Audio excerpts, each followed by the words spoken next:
What's going on, guys? I hope you are doing well. It has been forever since I've uploaded any videos. I've been super busy with just life in general. Recently started dating again. That's a nice little update in my life. Uh, yeah, I've been trying to be a better person in that regard. But overall, yeah, I'm back at the charts. I have been trading a little bit more. Kind of took a break from it. They say there's this saying in the trading world. This was before my time, but when in May, walk away is the common phrase. It just means that during the summer, a lot of people will just close their accounts. They'll go into fiat, and yeah, they'll spend their money on vacations or what have you. And yeah, there's a huge lull usually in the summertime. Now, I know we're still in the summertime, but yeah, now that I'm back from my vacations and from, my extracurricular activities, I have been looking more at the charts. I've been analyzing stuff. I've been testing out different indicators. Some of the stuff that I'm showing you is going to be relatively new. I kind of been revamping. I've been kind of doing more of like an intraday trading as opposed to like scalping or weekly swing short and long positions and stuff. Still predominantly focusing on Bitcoin, and I can get into reasons as to why I'm focusing on Bitcoin as opposed to altcoins right now. But yeah, I'm going to jump right into it. This is the Bitcoin chart from BitGet. Okay, zooming out here. We had a nice spike to the upside. We hit 31K as of July, which is awesome. Nice market exuberance, but since then we've been kind of getting a downward sloping resistance, and from the peak top into the intraday peak. Well, I wouldn't say intraday; it was more so like the monthly low in June. You kind of get a base low and a high right here. So I did a Fibonacci extension, and at this time we were kind of bouncing off of the 618, um, which is usually where price tends to bounce from to then continue to the upside, ultimately to hit the 1.618 Fibonacci extension, which is sitting at roughly 62.2, or I'm sorry, 36.2K.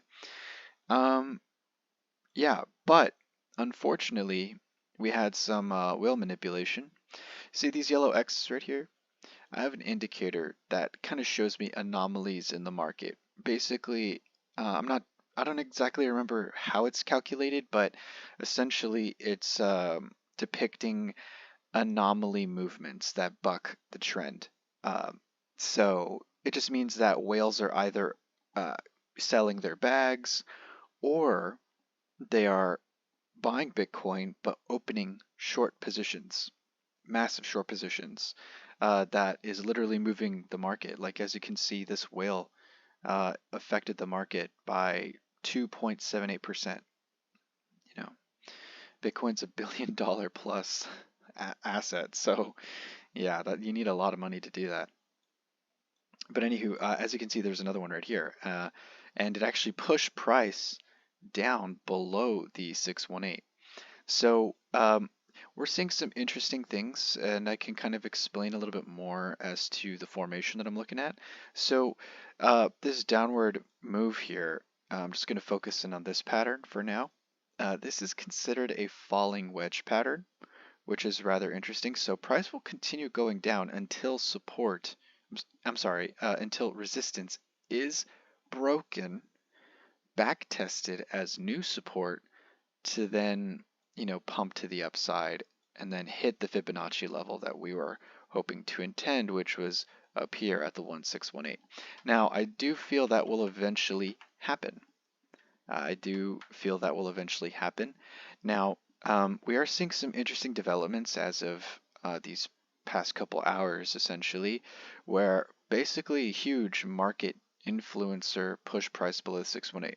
So when the 618 Fibonacci level fails to hold the support, usually we get dramatic moves to the downside, and there will be a back test of the 618 as resistance to then ultimately come back down. Usually the zero point 0.5 mark, that's not really a, a popular bounce level. To be honest, it's more of the 0.382 is where bounces occur. Now, if you have a very strong bearish trend, then the 0.236 is usually where things start to truly pivot. We rarely get 100% retraces all the way down back to the zero line. It does happen, but Bitcoin is a very large asset, volatile but large. So to assume that it goes all the way down to zero, to the zero line is kind of far-fetched in my opinion. I'm more so looking at the 0.382 as a bound zone. If in fact the 0.618 Fibonacci level does not get reclaimed as support. Now, why do I think that there's potential it can get reclaimed as support? Well, there's a couple of factors. Given whale manipulation. So this actually goes against the trend. It usually shows people trying to manipulate the market in their favor, and you know it's the minority and not the majority that are controlling the market at this time. But now we have two bullish signals, which is the falling wedge. These eventually break to the upside. We did have a break above it, but we got it rejected off the 200 exponential moving average, which is this thicker line right here. We did get a rejection, and ultimately we did get a bear dump the price back below this dotted resistance line right here. But as you can see here, we have a descending broadening wedge pattern as well, which is also a bullish pattern here. So it's interesting, we have a mini bullish pattern inside a larger bullish pattern at a key level where manipulation occurred. So if price were to actually regain the 618, first and foremost, it needs to break this resistance right here. It needs to break this resistance right here. I would need to see price break and backtest this as support to then continue up out to the upside.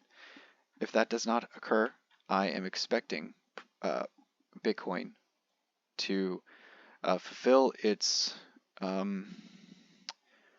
range within here to eventually come down into the 618.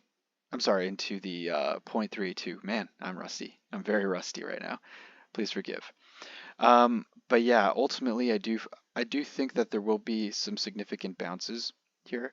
Now, my base case right now is I'm still in wait and see mode because this descending broadening wedge occurred, and we do have a bullish engulfing candle right here. So this is a huge bullish engulfing candle. Now we have a bearish engulfing candle right here. So essentially, as long as we are below the bearish engulfing candle, we have issues. So we're basically gonna be in a choppy market. But also from a candle pattern perspective, we do have a bullish hammer pattern right here. So essentially, as long as price is above this wick low, the bulls have an opportunity to essentially regain control of the market. So I'm keeping my eye on this range.